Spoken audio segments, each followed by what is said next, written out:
Hey guys, welcome back to the channel. If you haven't been here, my name is Corey, aka Mr. Manage. If it's your first time visiting, thank you. And if you would please hit that subscribe button so I can keep making videos like this, I'd really appreciate it. In today's video, we're gonna be going over replacing an alternator and your serpentine belt on a Camaro V6. My alternator has been in since I bought the car in 2017.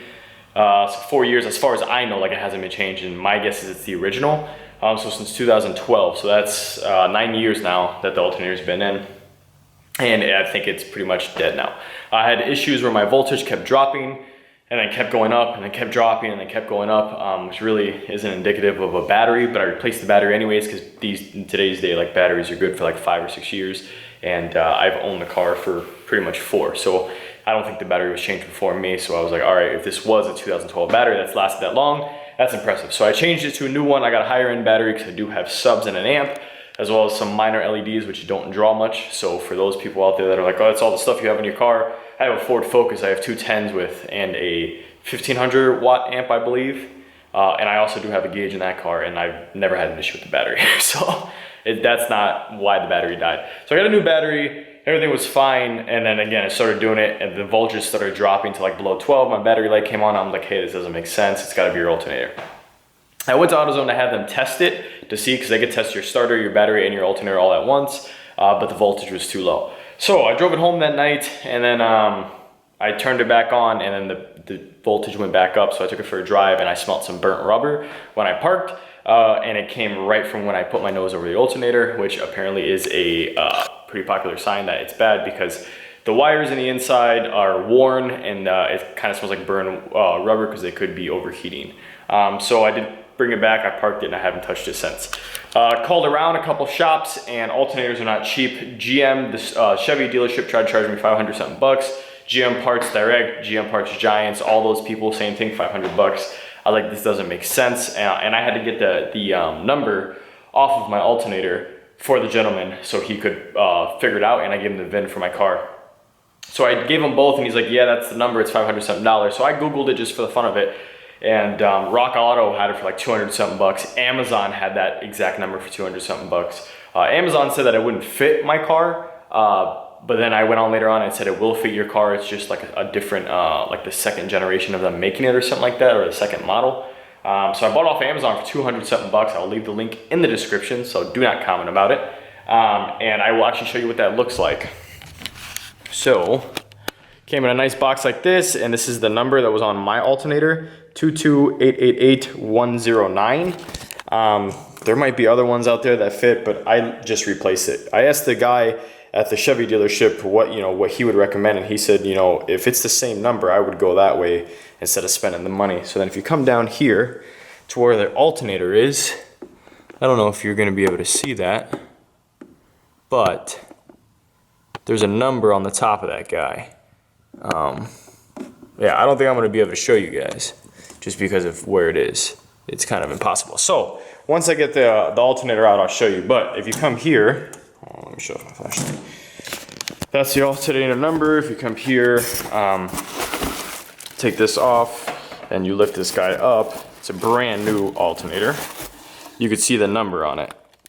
If you go this way, hold on. You guys see that number? Hold on. 22888-109 Denso, which is the same brand or whatever of my alternator. So it should work. Amazon said it would work, but I really don't care about that. I more care about what the GM guys say, and they said if it's the same serial number, use it. So again, link to that will be in the description. I'll show you a common sign with the alternators that it's bad. If my car has the issue, but the fact that it's going up and down charging, my guess is that it was overcharging and then not working sometimes, because the pulley, a typical thing with these things is the pulleys will go bad to where it won't spin anymore. It'll just free spin by itself and not actually grab the piece of the alternator that needs to move to charge. So we're gonna get into this right off the bat. Starting, you guys, there's gonna be your tensioner, which is this guy right here, if you don't know what your tensioner is, and there's a 1/2 inch drive hole right there where my finger is. You're gonna have to put a 1/2 inch in there, and you're gonna have to actually turn it to the left, lefty-loosey, and then you'll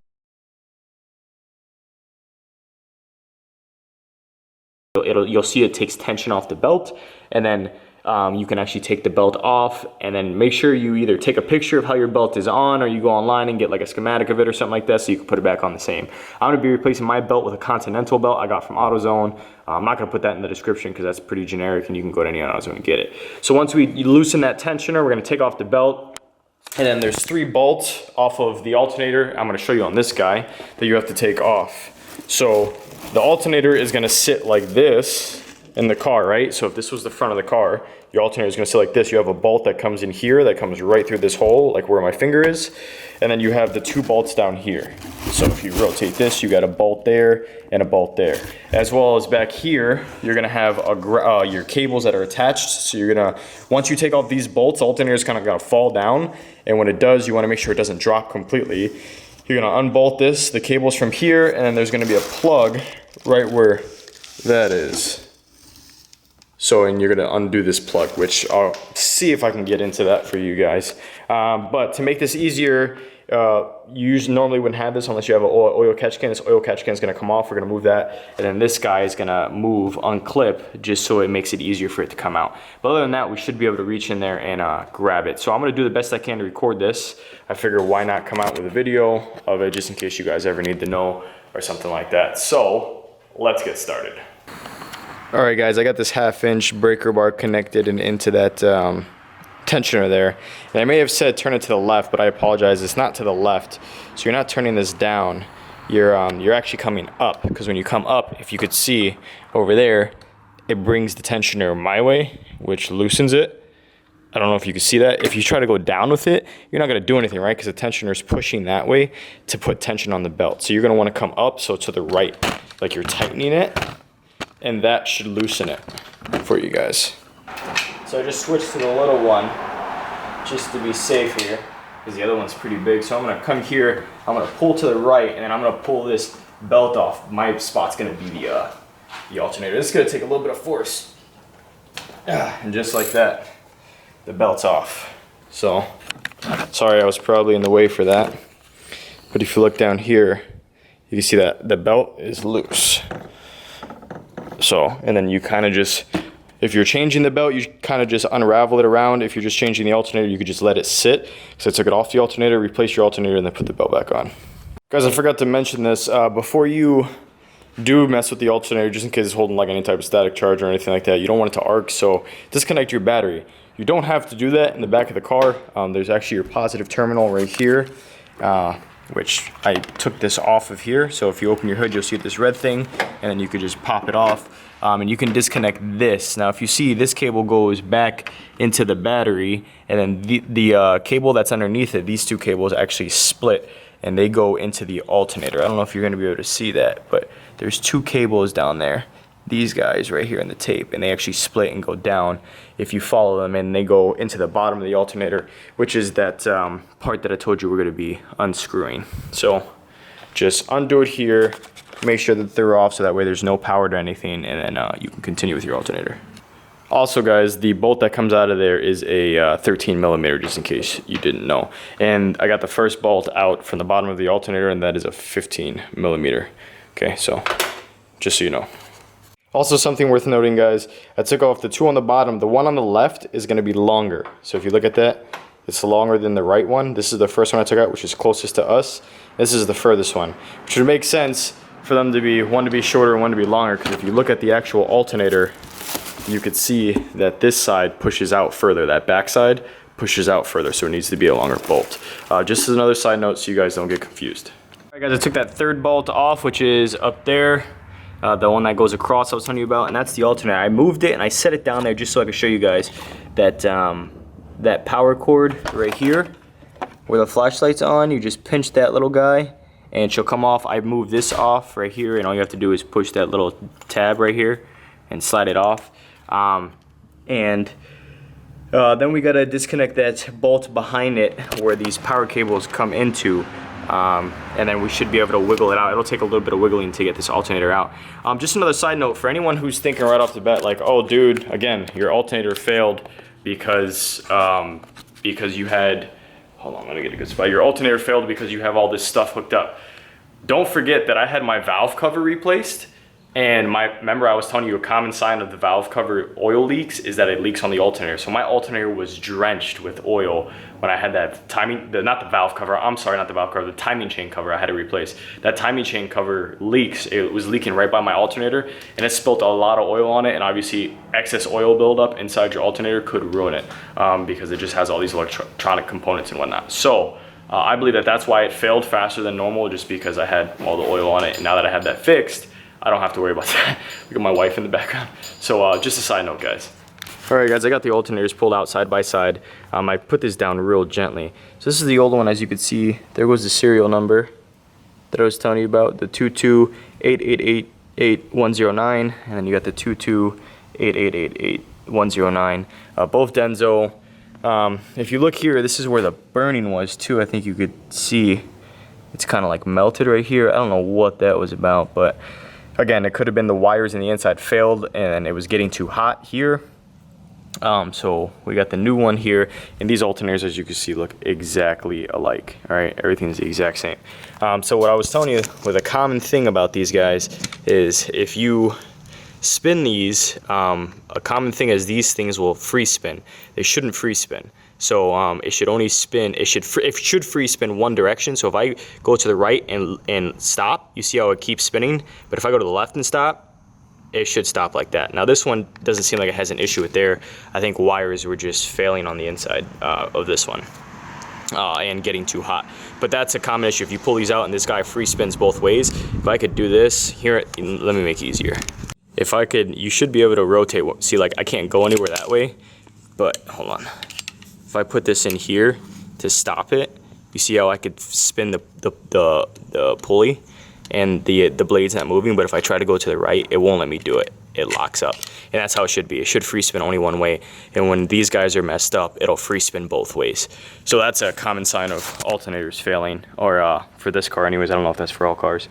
But anyways, new alternator, old alternator. The wires we took off were there. The plug was that one. And we're gonna plug it back in. And this was also a 13 mil, by the way. So you just put the cable back on and attach it. If you look at mine, it's a little bit dirty.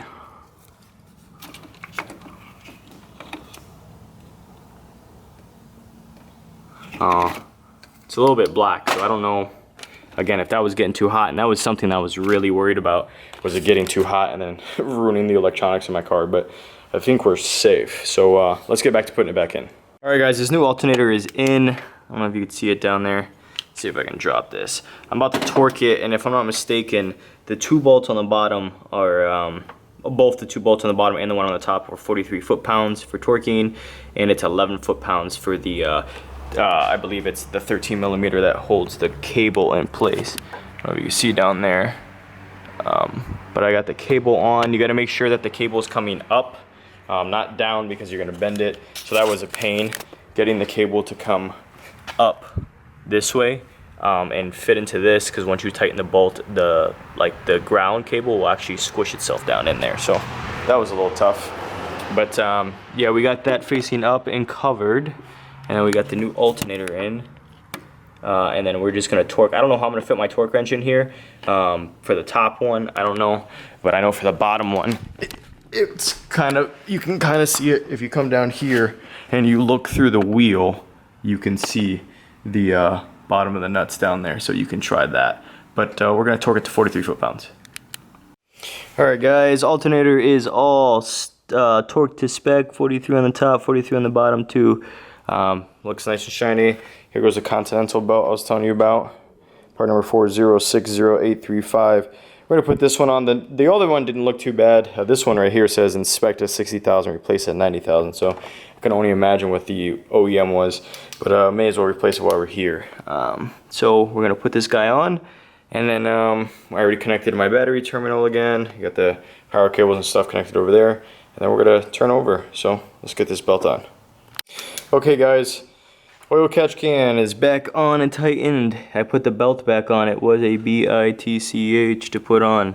Pull tension on that guy, so pretty much the same thing. You're going to twist it to the right as if you're tightening it to loosen tension, and it is easiest for this to be the last one you put on the alternator.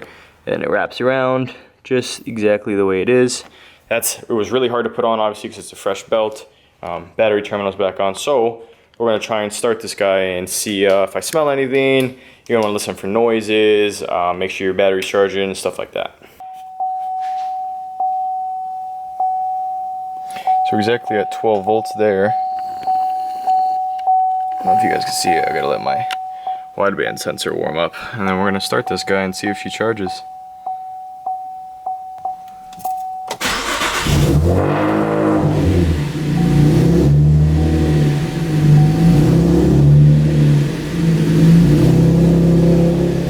If you look down there, which I have my lights dimmed,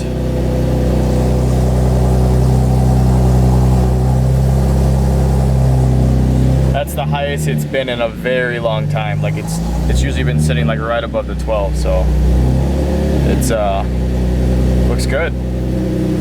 Lower my lights back down. It's exactly how it was when I first bought it.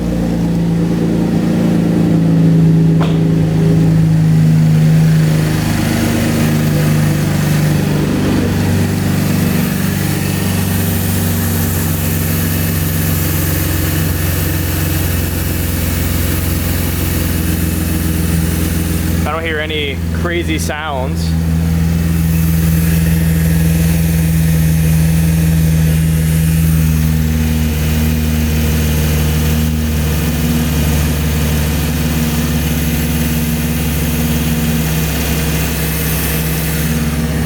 We're gonna take this guy for a drive. All right, guys, and we're back. Took maybe like a 10-mile drive, some freeway involved. Alternator 1 still looks good, belt looks good, and most of all, no smell of burning. Just smells like good old-fashioned heat and an engine that's working.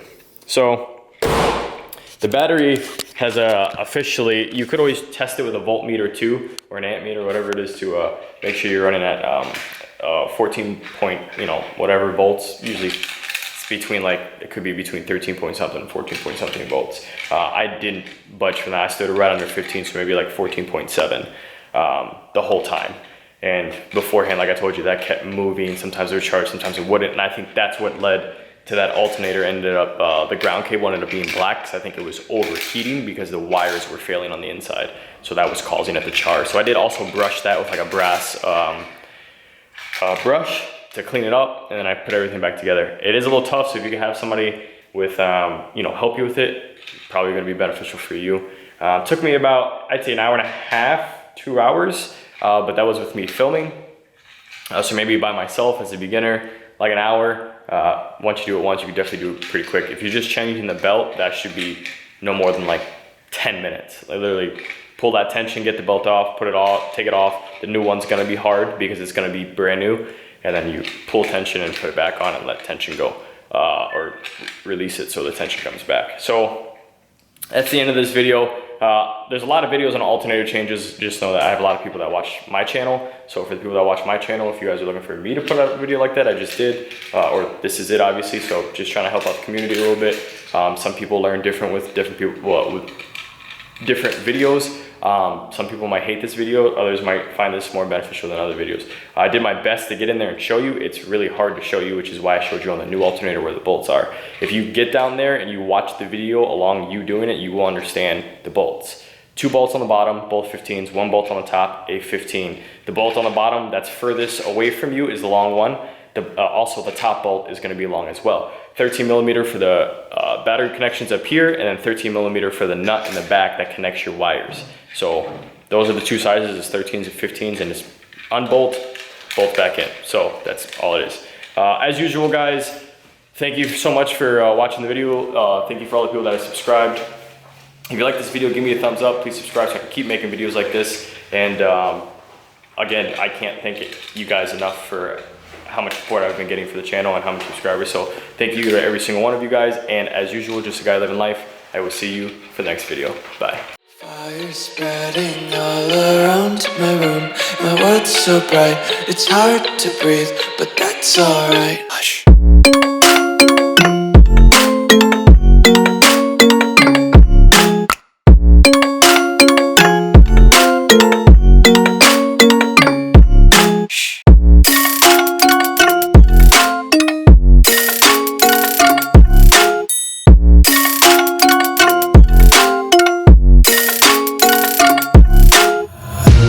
Take my